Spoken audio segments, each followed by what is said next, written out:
Hey, good morning, everyone, and welcome to Hyde Park Town Hall. So good to see you here. I'm just going to give you a little brief history about both our project and even me. Many of you know me. I'm Aileen Rohr, the town supervisor. But my other job really is my husband and I own and manage rental properties in many parts of the area. We don't have any in Hyde Park, but we do have properties in New Paltz, Portchester, Rhinebeck. So why I'm saying this to you all is because I want to put this in the context that I do understand each of your position. I know what it's like to be managing costs and trying to make some money on properties, but I also want to put it in the perspective that the properties that we own are in pretty vibrant villages, and so what is the difference? What is the difference between Hyde Park and these other communities? You know, when we drill down, literally, I think we get to the point that it's a lack of infrastructure, because we do know all of our wonderful assets. We have the 3 primary tourist attractions for Dutchess County, the FDR home, the CIA, the Vanderbilt mansion. We have these amazing trails and a beautiful location in the Hudson Valley. We're 10 minutes from the train, you know, if you drive pretty fast anyway, which, Rob, I hope you're not listening. Sometimes I do that when I go to the train. But yet, I think we all feel that we haven't really been able to capitalize on our amazing assets. So, you know, I've been in Town Hall for 7 years, but I did grow up here. I raised my family here, and I strongly believe that we have incredible potential. In addition to that, I think that we are really on the move. I don't know if people were able to attend the Saki groundbreaking yesterday, but hey, that's pretty amazing. That's a big land for us. It's going to help our tax base. It's going to put us on the international map. You know, we have really good things going on. We have the Inn at Belfield, and I'll get to that a little bit later about what kind of partner they've been for Hyde Park. But last but not least, we have the town center, and we have the Nick Cetera of that project here, and they've been doing an amazing job. Thank you, thank you, thank you. We're really seeing the transformation of Hyde Park. You can all go to our website, hpdowntown.com, to find out why we're doing this, what we're doing, and why. So with that, that's just, you know, one of the brief introduction I wanted to make. So, yeah. For 50 years, 60 years, 70 years, we've been talking about sewer. We've been talking about how it would create a transformational difference to our town. And so what we did when we first came into office a number of years ago is we wrote grants like crazy. And I have to acknowledge Councilwoman Emily Svensson for her expertise. But, we were able to get funding through a NYSERDA project to do a engineering and planning report for the area around the Pine Woods intersection. And part of that report is a document that I encourage you all to read, because it identifies through a market analysis all the potential that we have in this area. So then we've used that grant along with the many other pedestrian grants to create this sidewalk connection that we're looking for. But part of that very important project was to produce an engineering report that we are now using for the basis for our map plan and report. And one of the things that I've learned about government is that it's always a very long and protracted process, a multi-step process. And, you know, although that's painful for us in many ways, it's actually assures that everyone is brought up to speed and that people understand what the ramifications are for any project. So now, you know, just really to kind of put the sewer concept in a broad perspective, right now what we have is, and I don't really have to remind any of the business owners that are here, we have individual septics on individual properties that function to a certain extent, but they're very self-limiting. We are not able to go any further without some sort of wastewater treatment that will enable higher and denser uses for our town center. And again, having grown up here, I know that's really the vision that we all share for a really vibrant Hyde Park where we would have retail and restaurants and just, you know, uses that both residents and visitors would make part of their daily experience. And you know, that's the visitor experience, that's the resident experience, but you know, really I'm speaking to you as the property owners about your experience. And I know as we travel down Route 9 that we see so many vacant properties, and you know, as the owners, that's got to be painful for you. You know, what you're doing is you're paying taxes, and you're not getting the rent you need to pay to cover your costs. So, you know, and it really is a downward spiral. When investors come to Hyde Park and they see vacant property, they're like, you know, I'm sure Nick can confirm that it really does. It's a deterrent to future investments. So, you know, so your experience really is about covering your costs and realizing your potential, because hey, we're all here for a short time, and we do hope to sell eventually. And so this morning I was really kind of poking around on Zillow and LoopNet, and just like contrasting the values of the properties in Hyde Park versus the values of properties in places like Rhinebeck or New Paltz that are more vibrant, Hudson, Kingston, and they're really qualitatively different. And so I sincerely believe that the only difference between they and us is just the lack of infrastructure. So, you know, we have hundreds of thousands of tourists every year that are coming to locations at either end of our town, and then they're just driving right on through. And so with sewer, we'll be able to attract those type of uses that will recirculate those dollars. And so I do have Frankie Castella here, our regional chamber president. So thank you, Frankie, for coming. And I think he could really put this in the perspective of the greater mission of Think Dutchess, and how the county is working so very hard to put Dutchess County on the map as a wonderful tourist destination. And we are certainly part of it, and maybe central.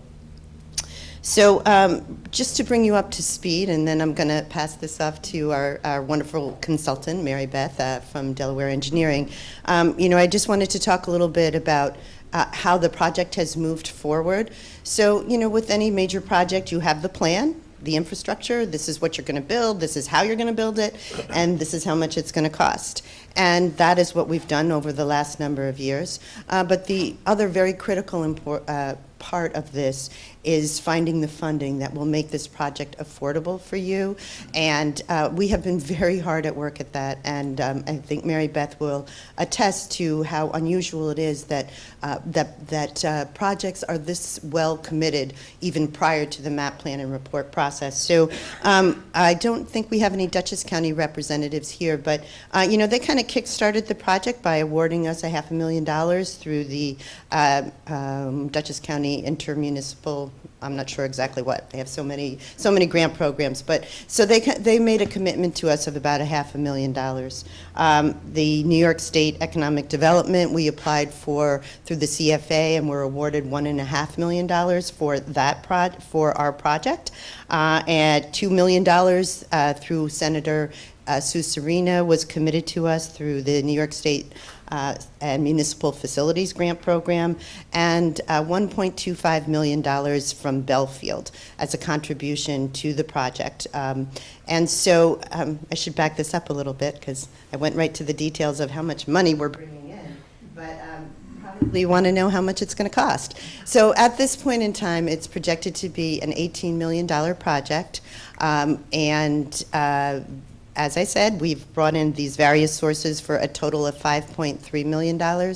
So that means that the balance of about $13 million would be financed by the district. You know, the reason we've waited till this point to bring the project forward is because we wanted to have as much money accumulated prior to the map plan and report process, because these are commitments, but they are not cash in the bank, okay? That's the difference. They require us to actually do the project within a certain length of time. They require us to meet their standards, which are rather onerous in terms of reporting. It's not like a grant is something that you actually get a check and it's put in and you reap the rewards. So So my point is, seems like this is going in and out, I can do without it. But my point really is twofold. That it's a moment in time for Hyde Park. I know that it will require the idea of investment in the future. But I also want to use a favorite line of my husband's when he's renting an apartment to someone he really likes. He will often say, and I'm always privy to it, I hate to see you lose it. And I'm always like, yeah, it's really true. And I feel strongly, I hate to see Hyde Park lose this opportunity.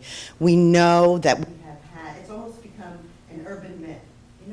There's a sewer fairy who's going to come in and drop down a sewer on Hyde Park, and it's all going to be, we're going to be nirvana. But, honestly, it's not like that. It's taken years of hard work for us to get to this point, and it really, I will, in order for the project to come to fruition, it's really going to be up to the investors. And so that really is where we are. We have a great presentation by Mary Beth. We will also have a half an hour of questions, Q&A, and then we will be around to answer questions. So again, thank you for coming. Thank you for being part of Hyde Park with your support and with a great government at the county level, with the support of the regional chamber and the support of your town board. I believe we can do this project, and I believe that you will see the results in a very short time. So thank you, and I'm going to turn this over to Mary Beth Bianconi, our engineer for the project. Thank you. Oh, so we have a battery, so I can scream at you. It's recorded on TV, so just... Oh, okay. So what else do I have to get? So good morning. My name is Mary Beth Bianconi. I'm a partner at Delaware Engineering, and with me this morning are two of my colleagues, Brock Jusla, who's also a partner in the firm and a senior engineer, Elizabeth Horvath, who's our senior project manager. Both Brock and Elizabeth and I have been very excited to be working with the town for a little over a year now on this project. And I'm going to spin this around so I can move it while I talk. Oh, there we go. Okay, so you guys old enough to remember Phil Donahue? I always wanted to be Phil Donahue. And I kind of get to be Phil Donahue. It's kind of cool.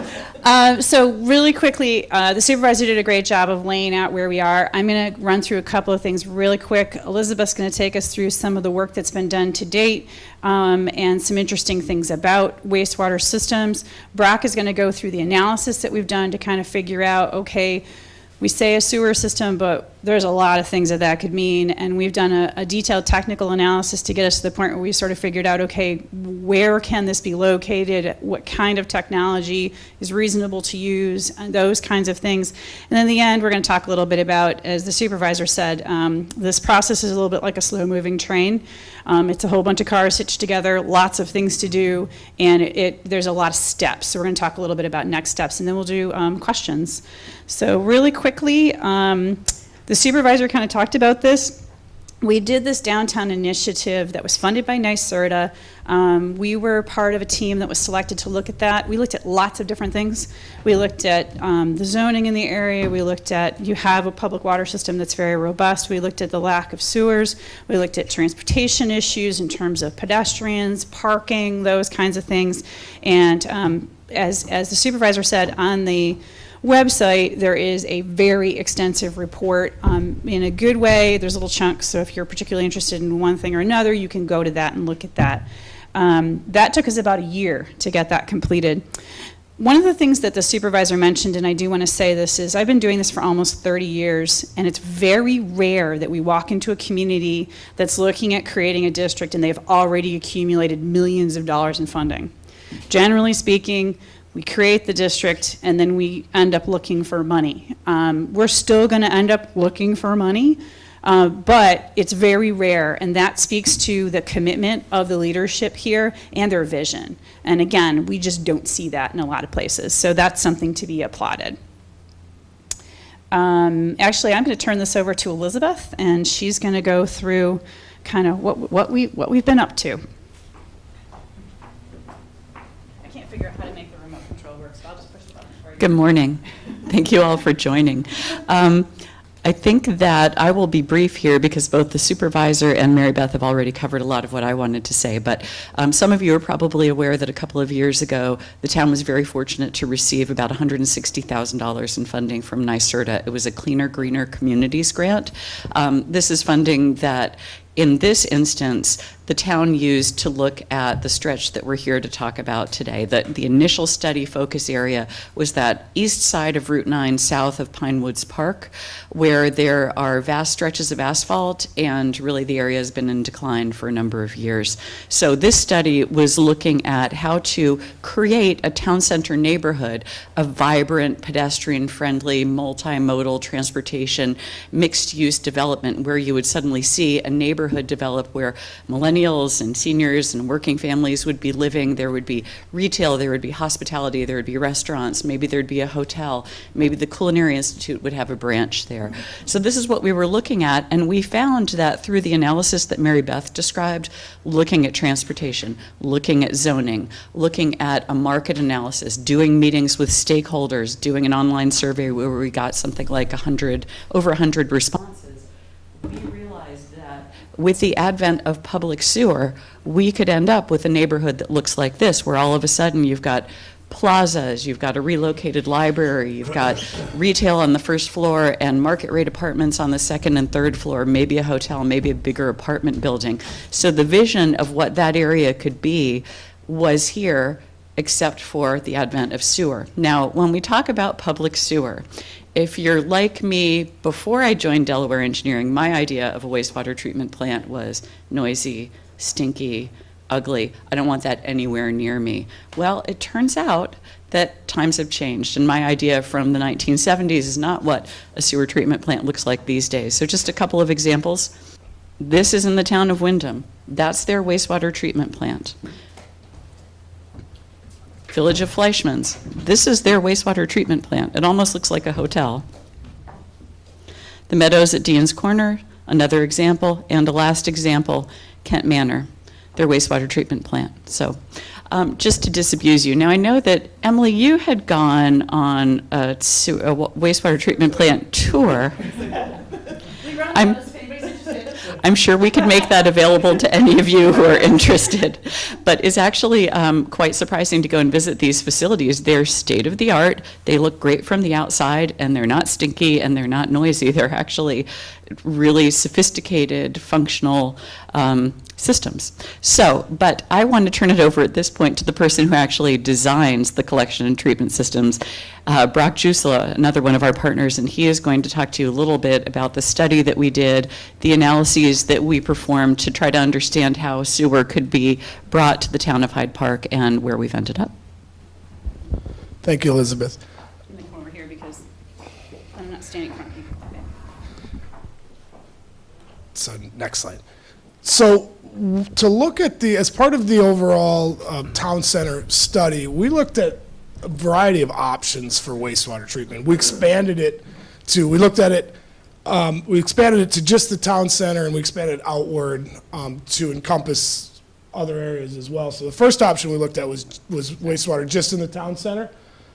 The second option we looked at was a commercial sewer district, which would extend from Linden Lane down to Terwilliger. We also expanded that review some to get down into the area where the brewery is in this area, and a further expansion of the study, look at picking up the federal sites. And the third option we looked at was to further expand that to pick up all the residential areas, the more densely populated residential areas in this area. And while I don't have a slide, we also did go back and look at and revisited the option of making an agreement with Belfield. And what we found there was it was just too far, and the scale of what the town is doing compared to what Belfield is doing just didn't match. The Belfield project now in the initial phase of that wastewater treatment plant is significantly smaller than what they had looked at in the past. So those two just really don't jive. So that option was looked at. It just really doesn't work. So when we looked at all these options, and we said, well, how are we going to evaluate and determine what's the best option for the town? considering one of the main goals of the town is not just the town center, but to expand commercial activity within the town itself, we looked at all the options. We looked at density, we looked at the ability for growth, tax base, environmental benefit, longevity, sustainability. What we determined out of all of that was alternate 2 is the best option. It achieves the goals that the town needs. Interestingly enough, when we went into this, we were thinking that the alternate 3 option, picking up the residentials, was going to be the best option. This is where you get into, if you jump right into it without doing the evaluation, we said that's probably the one that's going to work. But after we did all the evaluation, we found that by adding in all the residential areas, the amount of additional pipe and the larger treatment plant that we had to build and all of that ended up actually being more expensive for all the users versus going to the alternate 2. So basically out of that is we came up with alternate 2 being the recommended option, which is this commercial corridor. And I think everyone that was invited here today has property within alternate 2. So I could go into much more detail in how the treatment plant works and all of that, but we don't. Treatment plant, technology, location, and pipes and that kind of stuff. So as Elizabeth said, when we think of a treatment plant, there's still this intuitive, you drive by these places, they look like an industrial site, they smell, they're noisy. That is just not the case anymore. These things are highly automated. They treat to very, very stringent levels. So what we're looking at doing is a treatment plant, right now preliminary, we're looking at doing a treatment plant in the park area, and it would discharge to Crum Elbow Creek. The collection system would generally be removed from the Route 9 corridor off the DOT right away and actually run up through the properties through easements. And we do that for a couple of reasons. From a property owner standpoint, most of your septic systems are in the back. And if we were to run a pipe across the front, now you're out there digging in the Route 9 corridor, you're changing your plumbing in your building, you're doing all of that to connect into the front. The second option, the second reason we like to go to the back is the cost of doing sewer infrastructure in Route 9 with your maintenance, protection, and traffic, dealing with all the traffic, putting sewer pipes in, fixing it back to DOT standards, dealing with all of that. It's significantly less money to run your collection system through easements outside of the DOT right-of-way. So we're visioning a collection system to the extent possible outside of the DOT right-of-way, a treatment plant in the general area of the park, discharging to Crum Elbow Creek. The water coming out of this will be, in essence, meet drinking water standards. It's the same technology that they're using in New York City watershed. Set, kind of, so if we have questions afterwards, we can talk about it. Can you just add, it collects all the waste, right? We've talked about ones that Yes. just collect liquid waste, this collects all. So this is, right, so I think in the past, there's been a discussion about a system where the septic systems would stay in place, the solids would stay in the septic tanks, liquid would come off and go to a treatment someplace. This would not be the case here. The septic systems would be decommissioned, and this would be all of the wastewater. And there's a couple reasons for that. One thing is, given the conditions we have in this corridor, we would not be saving a lot of money by doing that type of system. That kind of gray water system would not save us a lot of money. And the second thing is, you still have to maintain all those septic tanks.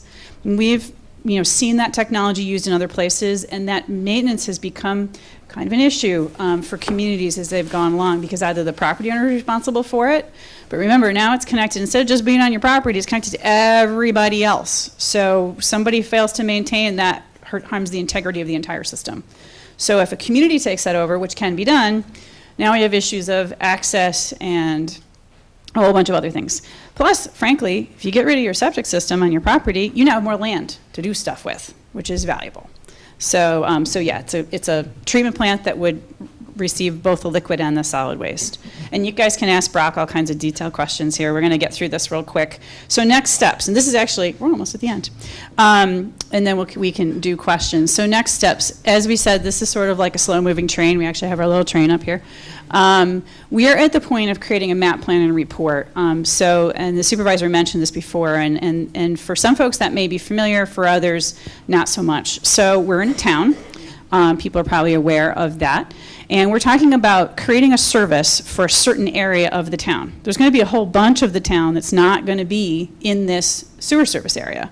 So in New York State, the method to discern who is benefited from infrastructure and who is going to pay for it is to create a special improvement district, or a sewer district in this case. So the process to create a sewer district is where we're at. We've done some study, we know what it would be, and that's important to understand as we go into the sewer district creation process. Now we have to create something called a map plan and report, which is actually a pretty simple thing. It says who, where, when, why, right, and how much. So that's what that report will do. So a lot of folks, probably the number one question, the supervisor mentioned the total project cost, $18 million. I'm sure y'all are normally talking about spending that kind of money like at your house. You're not, and that's understood. So part of the process here will be to identify exactly which properties would be within the district. We have a good idea. That's what the map is. It's not totally definitive yet. That's part of this next step of the process. Evaluating precisely what would be constructed and how much money can we predict it's going to cost. And I say predict, and that's important to know. This will take us a number of years. We're looking at construction in 2021, 2022. I don't know about you guys, but I can say more or less what I think the cost of things will be in 2021 and 2022, but I don't know for sure. So we predict the costs. And we do it based on, things that we know. We do lots of this kind of work, but there are always variables. So we try to be conservative, try to build in as much reasonable contingency as we can, but that's part of this map planning process as well. We also conduct SEEKR, which is the State Environmental Quality Review Act, through this process to evaluate if there would be potential impacts in the environment. Now, the good news is we're going to be hopefully eliminating a lot of septic systems, which should be a positive thing to the environment. We're also going to conduct some construction. And that's, dirty and dusty and all kinds of things for a period of time. So we have to look at those potential impacts and how we would mitigate those. And then Brock mentioned that the idea would be, at this time, would be to build a treatment plant. We showed you some pictures of some pretty ones and some fairly innocuous ones. Those ones towards the end were designed to blend in. You drive right by them and don't even pay attention. So you have some options, but would be in the park. Now, it's important to know the park has a lot of land. And this would be placed in a location in the park where it wouldn't be where existing park activities are happening. In fact, most people wouldn't even know it was there. That's really the objective of this. But there's a process we have to go through when we use park land to do something else besides be a park. We'd have to do that process.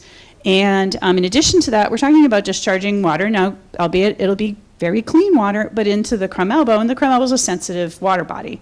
So there's a process that we will go through to identify that and understand what the potential impacts could be, and then mitigate those. People often think when we talk about a wastewater treatment plant, in your head you're thinking about some big corrugated pipe sticking out of the side of a river and falling into the water. That is not what this will look like at all. In fact, you will be hard-pressed, other than there'll be a little sign, to find where this water is actually entering the water body, because it's designed these days to be sensitive to the fish and the other things that are in the water, and also to avoid erosion. So we will go through that process. This map plan and report will be a document. It will be a public document. It will identify who, it will identify how much. It's going to say what's the cost of the typical property in the district. And that cost is the annual cost in the first year. Fortunately, they don't ask us to predict out many, many years, because there's a lot of things that change over the years. But that cost and the structure and how people would be charged will be identified in that report. We don't have that information today. That's where we're headed. That's our next step. That's where we go from here. That map plan report is subject to a public hearing. Everybody, obviously, public hearing, anybody can come, anybody can comment, but really, obviously, what we'd like to hear is from the people who are going to be affected, the people who are the property owners in the district. Public hearing, the board will make certain determinations about that. Basically, is this in the public's interest? Does this make sense? Is this something we should proceed with? There's some regulatory review that happens on the state side. And eventually, hopefully, we end up with a district being formed. Now, all we now have is a bunch of sheets of paper. Good for us. But those sheets of paper are important, because as the supervisor said, in lining up how we're going to pay for this, there's the grant side of the world, which it would be nice if it was a bag of money. It's not. Generally speaking, what it does is it reduces the amount of money you have to borrow in the future, and that's what the ratepayers pay back. But we also need to secure low-cost financing, if we can. And you all probably hear on the news, you hear about the Federal Reserve is talking about raising interest rates. That's been a thing lately, and is going to continue. Well, that affects the interest rate paid by a bondholder. And that's what municipalities do. We put out bonds. So we want to try to secure the most favorable financing we can, and we also want to look for additional grant funds. The grants that have been accumulated to date have been grants, I'll call them good neighbor grants, from the county. We've also, the town has been able to receive some grants because there is an economic need that has been identified here. But we're kind of at the end of being able to secure those grants, and we go into the next phase, and the grants that we'll be looking to secure in the future require that the district is formed before we go ask for them. They want to know you're serious before they commit their money, and also that long-term financing. So that process to get the district formed takes us into the summer of 2019, believe it or not. We're not going to have snow. It's going to be nice outside. And that coincides with the cycle where we can request that funding. And obviously you can tell we're sort of being intentional about that. We don't want to miss it. It's only once a year. So our process, we're going to try to keep it moving along.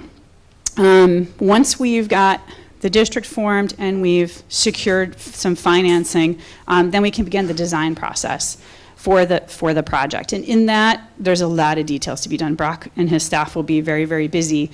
To the extent that easements are necessary, that's when those are secured, discussions with landowners, those kinds of things. This will be publicly bid. It's a very large project. And right now we're targeting a construction time frame between 2021 and 2022. So that is the next steps, as exciting as those are. And then one thing, do we want to talk about a next meeting? Yes, and yes. And Okay. Emily would like to say. Oh, excellent, really just that. I'm Emily Spenson, I'm on the town board, and I'm really glad to see all of you here today. When we started off this project, we were really hoping we could design a system that would cover this whole corridor, because I know that, this whole area really needs sewer in order to thrive. And so it was great once we evaluated the different options that that's what we came out with being the most efficient system, is to serve this whole corridor. I hope that you all agree that sewer will be beneficial to you. And obviously everyone wants and needs to know what it will cost to them, and that is a process that we'll be going through. So the next meeting we'd like to set for December 11th. I'm just wondering, is this time generally good for people, or would it be better if we did afternoon or evening, or is morning good generally? I mean, I guess you're all here in the morning, so. Well, we figured you guys are business people. You Right. Go home at night, unlike we do meetings at night usually. So Right, people exactly. can come from their houses here. Well, so. because this is not, it's not really for residential Right. properties, so we thought for business people, morning would probably be good. So yeah, we'll set the next one for Tuesday, December 11th in the morning. And I think we'll be moving to some Q&A now, Yeah, and then, Q&A. great, perfect. Thanks, Absolutely. Mary Beth. Okay. Okay. So questions, and obviously the whole team is here. So whatever. The Pine Woods Park, which is up here. Yeah, where we're looking at in the park is the very north end off of Market Street, which you wouldn't even necessarily think of as part of Pinewoods Park. But it's right next to the creek. It's a good spot to discharge, and it wouldn't really disturb the main part of the park, which is down near Pinewoods Road. So. Only other benefit too is that it won't disturb neighborhoods. Right. It's really kind of sequestered and rather central too. I mean, there are some more difficulties because it is rock, but yet, we really looked closely at other options, and this seems to be the best. We did. We just so everybody is aware. When we look for a place to put a wastewater treatment plant, which sounds like a fun thing to do, there's a couple things we're looking for. We're looking for 3 to 4 acres. Ideally, that land is relatively flat. Ideally, it's somewhat close to where the water is going to get discharged. It doesn't have to be. We have some systems where the pipeline to discharge is very long, but you are paying for that pipeline. So we try to keep it relatively close. We're also, on this corridor, we were very sensitive to the idea that the whole purpose of this project is to make these properties more developable and more valuable. So we don't want to put infrastructure that could potentially, either take a property off the tax rolls, because that's, it's going to be public infrastructure, or, even though these things, I guarantee you've driven by these things and never even known you were driving by them. But there is a perception with that. So we looked at a number of different locations. We looked at a number of different discharge points. We also looked at the potential of putting this water in the ground. There's a method, there's a way to do that. And that became very challenging here for a couple reasons. One is the sheer volume of water we were looking at. It's a lot of water. And the second thing is your soils here don't really support that particularly well. On the east side of Route 9, it's rock. So rock doesn't infiltrate water particularly well. And on the west side, it is sandy soils, but you have this giant neighborhood here that's already taking up a lot of land, and there really weren't a lot of locations to look for that. So we went through a process. If you can't sleep tonight and you want to read the engineering report that Brock wrote, which is very, very doorstop, very long, he goes through and describes what we looked at and how we evaluated the sites. So, questions? Yeah. I have two questions. You mentioned that it's not going to run along Route 9, but it's going to be on the west side of Route 9. Is that true? So Behind, like, or I don't quite understand where it would be there. East side. the east side, largely. There will be service on the west side. There will be service on the west side, right? It'll just simply go underneath the road. And we own property that sounds like we're going to be out of luck, because we own property that's just north of Cranberries, between Vanderbilt and Cranberries, and that won't be serviced. Oh, I think it is. Is that Yeah, part of come it? look at the map when Yeah, we're we're- done. I think yeah. it is, So it yeah. will run, to how far will it go then? Well, the map right now goes right up To Linden, to Linden Lane and the Vanderbilt. Vanderbilt, but Yeah. it won't Yeah. service Vanderbilt? Well, so that's something that we've looked at, and you'll see this is the Vanderbilt Mansion actually here, and this is the FDR, the library down here, and you'll see they're labeled 2C.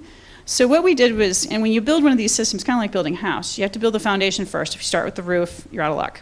So we start with the foundation of what's the core district, what's the thing that achieves the objectives and is cost effective. And then we say, okay, so now in a perfect world of wouldn't it be nice if, we added some other options. So one of them is down here where the brewery site is, because it's important.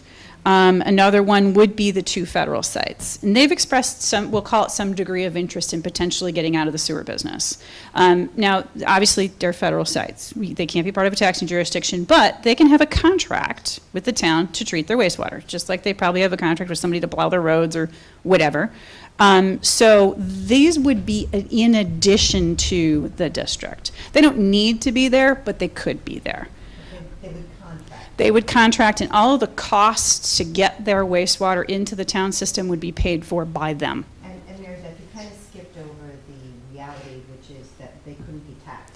They cannot be taxed, So right? that's an advantage to having them as tenants to the district. Right. Rather than part of the district, because, and this is one of the impediments with the original plan of connecting to the Belfield property. You're running a very long pipe through federal lands who don't contribute. Right, exactly. So that's why we one of the reasons we confined it to this area, but yet we do know that the brewery, the Golden Manor, the federal parklands, that they would like to have service, and in this way they would be able to, but it would be a better financial structure to have them as, not as part of the district, but As contracts, right. Would we be paying them to connect our house on the west side to the pipe on the east side of the main sewer? Is that up to the owner? So there's a couple of issues with that. So obviously, crossing under the road is going to be very, very expensive. It is not at all uncommon that cost is a district cost, because it's just a very expensive proposition. And that infrastructure, frankly, you want it to be maintained by the public. It's in a public road right of way, those kinds of things. So traditionally, the way it's done is there's actually sort of and if we could use the analogy of a water system. You guys are all on the water system by and large. You have a corporation stop. You have a valve someplace. Typically, the delineation between public is from that valve going out to the water main or sewer main is public. From the valve going to your structure is yours. So that's typically the way that it's done.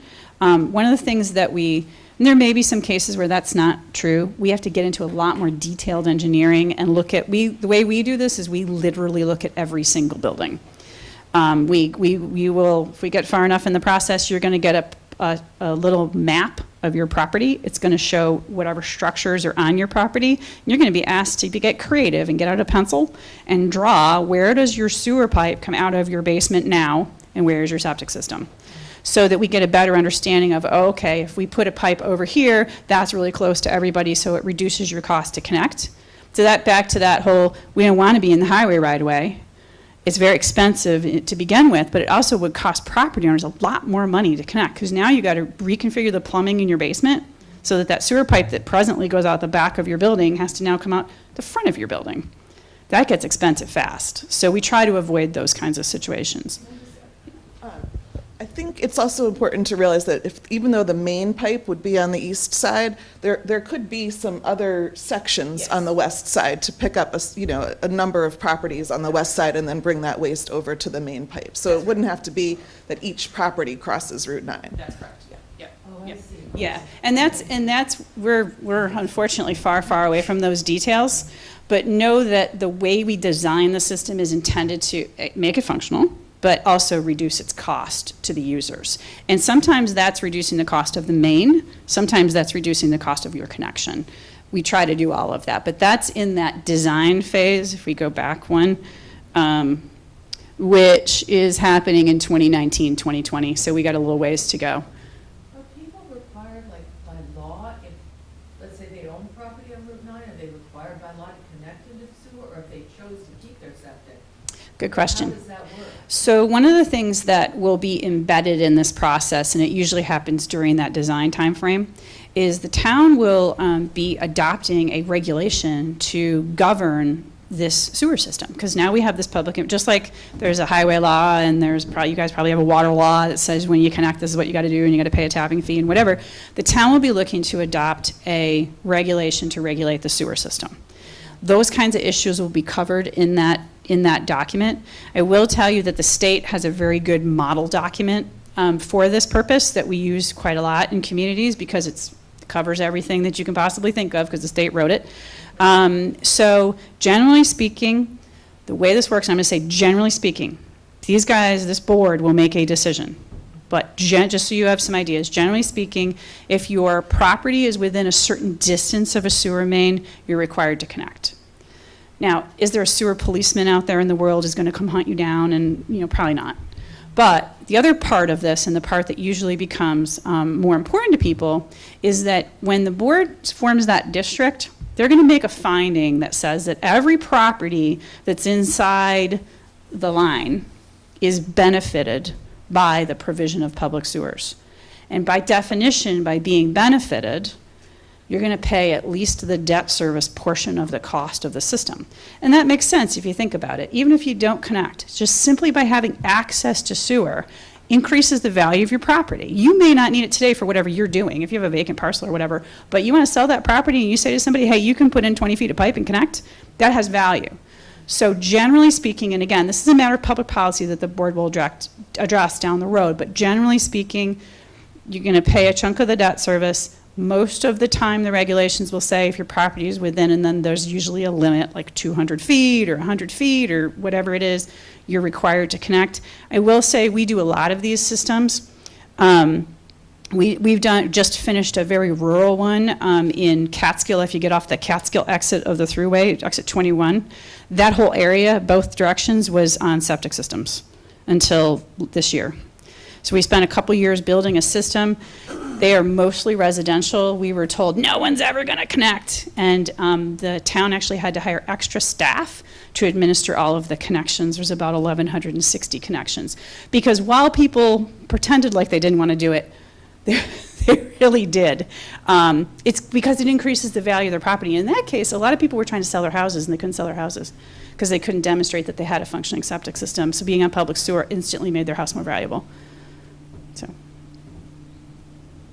Mary Beth, just to, I hate to interrupt if someone has a question, but just to speak to another point, we have our planning board chair here, and one of the issues that he brought up is how lengthy the process is when people make applications to the planning board to get Department of Health approval for their septic system. And I know there are people here who can speak to that and how limiting it is. So if you really think of that even as a ancillary benefit of it, if you're seeking redevelopment, you're going to fly through the process in a much more expeditious way because actually we have our town engineer here also, and we've spent a lot of time talking with the Department of Health about particular properties, advocating for their reuse because the rules are very stringent. They've become more stringent over time. So again, I don't know if Michael or Pete want to have anything to add to that. It's just that it's true. You have to go through Department of Health if you want. So, look, for example, we're looking at Joseph's Steakhouse, the one that burnt on 9G. Now, that's not going to be in a sewer district, but he's had a functioning septic system for all these years, but because it burnt down, he's redeveloping it. Department of Health is requiring him to upgrade his septic system in a way he wasn't anticipated a cost for him. In addition to that, Department of Health, if you're talking about a larger system, not only does the Department of Health have to approve it, but so does the DEC through a speedies permit. So what takes often 6 months to a year to review would then be cut short by 6 months to a year. I can't explain that often enough because you have a system that's already capacities built in, so you just hook right into it. That's the advantage. And I, for one, would love to see a way to streamline the process through the review that wouldn't take the extra 6 months to a year for this. Yeah, exactly, because, Pete Sotero, who's the town engineer, is here. And so typically the way this works is, we have a system in place. Say you had vacant property and now you want to build something and you want a connection. Your engineer, who was already working on your building and all your stuff, looks at the town's code and says, oh, okay, here's the type of connection I'm required to have, prepares that document, sends it to Pete here at the town. Pete approves it. It's done. There's no going to the state. There's no... it's part of the process, as Michael said, that you would go through to get your permits and approvals. It's embedded, as opposed to being an entirely separate process with 2 state agencies, and you're not that important to them. And so it takes a really long time. Here, it can be immensely expedited. Not to mention that they require you to have a lot of space. I mean, I'm sure everybody knows that it's not only the septic area that you need, but they want you to have a double area just in case. Expansion area. And so that's just a tremendous amount of land that needs to be set aside for septic that with a sewer you could do whatever you want with. And not to belabor the point, but I think when you look around and you see so many empty buildings, that's why that they cannot even get approvals. And hey, that is just not where we deserve to be. It's not where any of us want to be. So I really strongly believe this is actually getting to the root of the problem. We can put Band-Aids on it, and we've tried and we will, but yet I don't think we're going to see a transformational difference in Hyde Park unless we get this infrastructure. And just to add to that, sorry. I know, sorry, we're like impassioned. This is so exciting for us because we've been working on it for so long and now we get to tell you all about it. But one of the other pieces that Elizabeth talked about briefly is that in our process of looking at infrastructure and looking at this corridor and how can we make it easier to redevelop, one of the pieces that we looked at was the zoning and what we could do to change that. And right now we're in the process of finalizing with the planner some zoning updates that would allow. So the market analysis that we did showed that this area could support a lot more, it's no surprise to any of you, restaurants, retail, and also apartments. And so we're updating the zoning to allow for a denser uses of those types in this area. And just more flexibility for you so that once you do have access to sewer and if you want to build more on your property, we want to make sure the zoning will accommodate that. So it's kind of a whole package to try to make this work better for everyone. And I'm just going to add one thing and then we're back to questions. Michael and Aileen both just said something really important that I want people to keep in the back of their minds. So if you have a property here that has not been in active use for some period of time and you go back to redevelop it, the Department of Health and the DEC are going to require that you meet modern standards. Very unlikely that whatever you have on your site is going to meet those standards. So you're investing in whatever you have. And that set aside, 100% set aside of vacant land that you cannot build on for a reserve area for your leach field cuts into your property pretty substantially. Those didn't used to be requirements. They are now. So if you have a site and you go, I don't need a sewer system, I had a septic system there from the 1970s, it was never had a problem with it, it's all good, think again. Because if you do redevelopment, you're going to be required to upgrade that system. And that's where you start saying, gee, wouldn't it be nice to just sort of plug a pipe into somebody else's system? More questions? Yeah. Eventually, there'll be a vote on this, right, by the landholders or not? So there's a couple different ways districts are formed. So there is one way where the property owners, and there's, I believe there's 108 property owners, correct, that are represented inside this yellow area. That doesn't include down here where the brewery is or the two federal sites, but there's 108 property owners. One way that a district is formed is the 108 property owners actually get a petition together and come to the town and say, we really want public infrastructure here, please make that happen. So there's the petition process. When you go through the petition process, there isn't a vote because y'all asked for it, so you get what you asked for. You don't get to vote again, no two bites at the apple. The other process is where the town board, and this is the direction that we're heading, and it has to do with kind of the history, which is we got a grant, we did a lot of study. This is version number, 5 or 6 of a sewer system for this corridor over the last 40 years.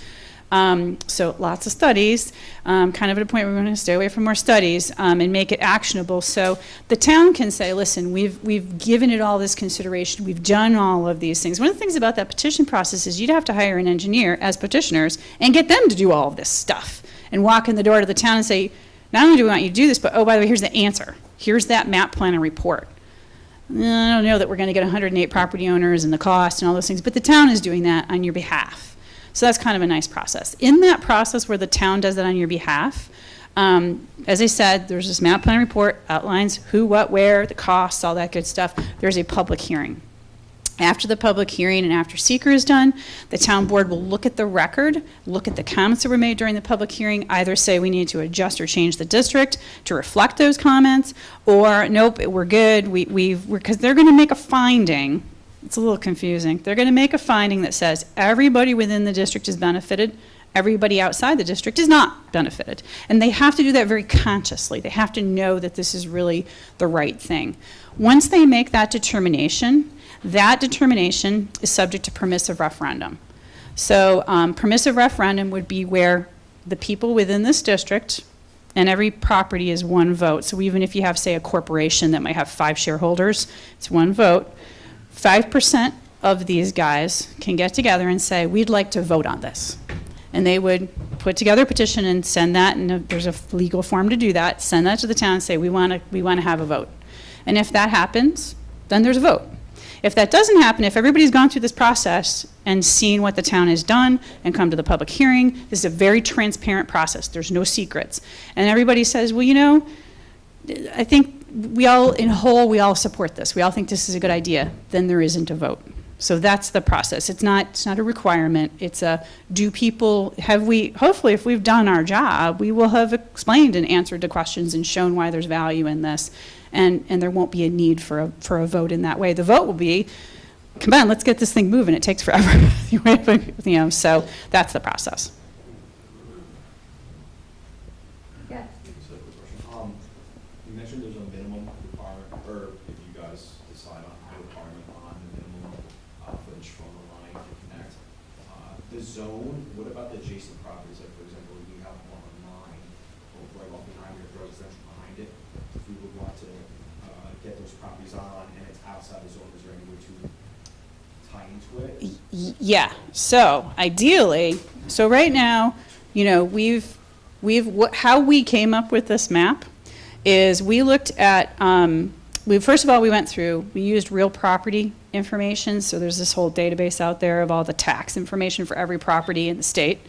We went through and said, okay, who's zoned commercial? Where are the commercial properties? We're going to start with that as our base. And then we said, okay, so in looking at where these commercial properties are there adjacent properties that make sense to put into this concept? This is conceptual at this point. That's how we came up with this. But again, through that map plan and report process, we encourage everyone to participate in it. You should be coming up and saying, but I also own that, and I want that in the district. Well, then the line can be moved and put you in the district. Ideally, we do that in this process rather than after it's all said and done and we're all moving along. Ideally, we put properties in the district. If there's somebody that's adjacent to this that wants, has land that they want to develop, a lot of this is residential, it's very small. There's some larger ones that may, or like you say, there may be adjacent ones. And I encourage you, after we're finished with Q&A, please come look at this map. And if you want, we can get lists of what this was. But as we go through this next stage in the process, that's when people should be saying, I want my property in the district. If we go through the process and we end up with, we adopt a district and we're going forward, and then after the fact, and we just, there's that one I was just talking about in Catskill, we had a bunch of folks show up. We worked on that for 4 years. We had 1 million public meetings. We had a bunch of folks show up as the, pipes are going in to say, I want to be in. So we actually are going to do a district cleanup process with that and add them, put them in after the fact. We'd rather not do that because costs money and time and stuff. So yeah, we'd encourage participation to make sure. There's also, if it's a large enough user, like for instance, say the brewery, that concept of contract for service. So it doesn't necessarily have to be in the district. It could have a contract where you say, I own property, whatever, and I want to send my wastewater to you, and you're going to charge me X dollars to convey my wastewater to the wastewater treatment plant and treat it. So there's that option as well. Mary Beth, could you just kind of go over what our content will be for the 11th, the meeting on the 11th? So by the 11th, we are going to have, actually I say we, but really it's Brock, is going to have done a lot more work to refine some more of these things. We need to pretty quickly, we kind of have this pretty picture here, but behind a lot of this stuff that gets us to summer 2019, there are statutory timeframes. We have to do something and wait 30 days, and then we have to do another thing and wait another 20 days, and we have to notice something within 10 days and not greater than 20 days of something else. So that we backed the schedule up on, remember that we want to be able to apply for grants in the summer. So we backed the schedule up on that. So the intent of the meeting on the 11th will be a much more drilled down, detailed discussion about some of the costs and some of the potential locations of infrastructure and those kinds of things, because that's what we really need to nail down to get to our point where we have a map plan and report that can be in front of the board that they can adopt and schedule public hearing. Ideally, it's after Christmas, but it's pretty quick in the year. Yes. I know, if I understood you correctly, most of the grants that can be applied for and received have already been gotten up to this point, and you have to wait until the district forms before you can apply for more. Generally, historically, what are the percentages of getting more grants? I mean, do you anticipate 10% more money, 2% more money, or we do like Hail Marys? So that's an excellent question. So the grant programs are kind of all different. One of the things that we have talked about looking at is potentially something called an EDA grant. That's a federal grant, kind of different scheme, different scenario. The one that we particularly have in mind that we know we'd like to apply for is something called the Water Infrastructure Improvement Act. And that grant was created in 2015 by the state legislature from money that they, I think, got from bank settlements, actually, from the financial crisis. The state got a lot of money. It was originally created in 2015. It was a relatively small program at $400 million in it for a 2-year cycle. That's really not a lot of money in New York State for infrastructure. The need here is $7 or $8 billion, so that's a drop in the bucket. It was so popular, the state, I love the state, was oversubscribed, which really means it was underfunded. There was a lot more need than they had money for, but they called it oversubscribed. So in 2017, they adopted this Water Infrastructure Improvement Act of 2017, which set aside $1.6 billion with a B over a 5-year period to address a series of water quality issues. Some of it, a good chunk of it, goes into projects like this. Some of it, if you've been, you guys are close to Newburgh, you're aware of the PFOA, PFOS issue over there, Hoosick Falls, other places. So there was a series of money set aside for those kinds of programs. So one of the things we would be specifically looking for is a Water Infrastructure Improvement Act grant. The way that money works is They would take our total project cost of $18 million. They will subtract our $5.3 million in funding that we already have secured. They're going to come up with a balance. Of that balance, they would give us up to 25% grant of the balance. So these programs kind of all work differently. It's rare that we have one where it's just sort of the Wild Wild West, you can ask for anything you want. Most of them are based on percentages, or there's some kind of a range, those kinds of things. One of the things that's a challenge, and I have to applaud the town for this, is when we look for these kinds of grants to support public infrastructure, generally speaking, most of the money that comes from the federal government and the state government is targeted at two things. One is either public health, if it's a drinking water system, or environmental quality, if it's a wastewater system, and also economic need. And when we say economic need, these things are targeted at low-income populations. The town of Hyde Park, we can certainly say that we have economic need here, but it's a different kind of economic need. It's not that people's incomes aren't high enough, it's that we don't have enough economic activity happening here to have a healthy economy. One of the things that I pointed out to the board when I was looking at this area is when I look at assessed values of the properties here, and compare them, as the supervisor was saying, to other similarly situated, state roads with infrastructure, the assessed values aren't very high. We don't have a lot of economic activity happening here, and that's the idea. We want to improve your property values. We want to give you more economic opportunity here. So we can make that argument, but in terms of the environment, we can say, hey, listen, this whole entire thing's on septic systems. That cannot be good for the environment. But we don't meet those traditional criteria. So what the town has done to accumulate $5.3 million in grants so far has been very creative, because they've had to go look at other things, because we haven't been able to say, well, we're a low-income population, or, look, over there's this pollution happening. So they've gone through economic development grants, they've gone through good neighbor grants, those kinds of things. We're going to continue to look. I mean, nobody knew there was going to be a Water Infrastructure Improvement Act in 2015. It was a construct created by the legislature during the budget process. Maybe we'll get something else like that coming along. But to hit that point home, is that We can't obtain, those monies can't be obtained till we form the district. Right. That's the issue here. And, we had, this year, we submitted an additional CFA for $1.5 million. We were not awarded that, and Emily and I went and met with ESD representatives, and they said, look, the state is investing $3.5 million in your project. They feel they're tapped out. So you need to look at other sources to obtain those monies.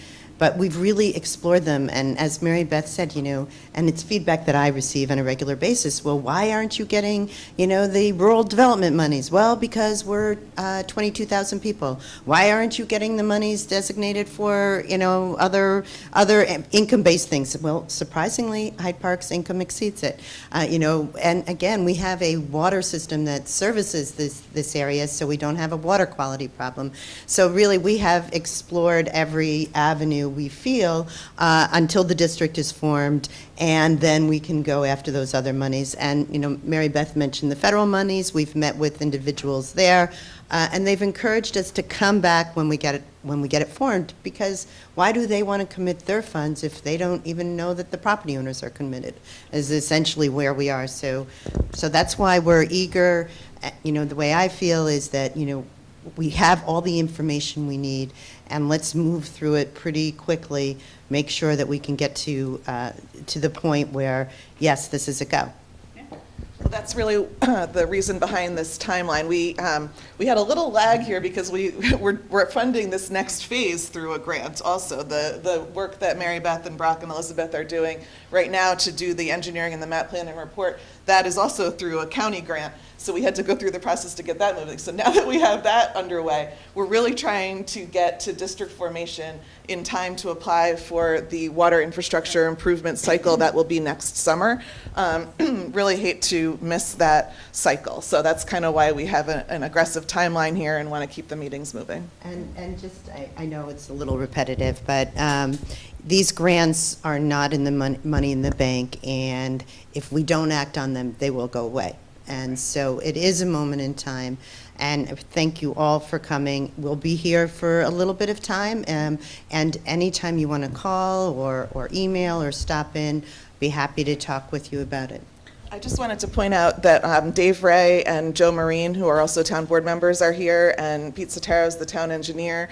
And so, The town in addition attorney. to everyone who's already spoken, feel free to talk with any of us about the project.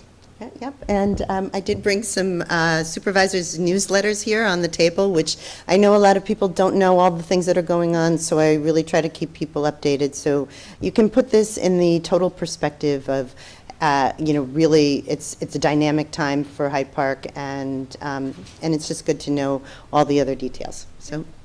So Okay. what I guess what I encourage is if people want to come, this map is pretty good because you can actually this map is pretty good because you can actually identify your properties on it pretty much. If you have specific questions, you want to ask a specific of any of us, come see us. Otherwise, we'll plan to see everyone on December 11th. Thank you.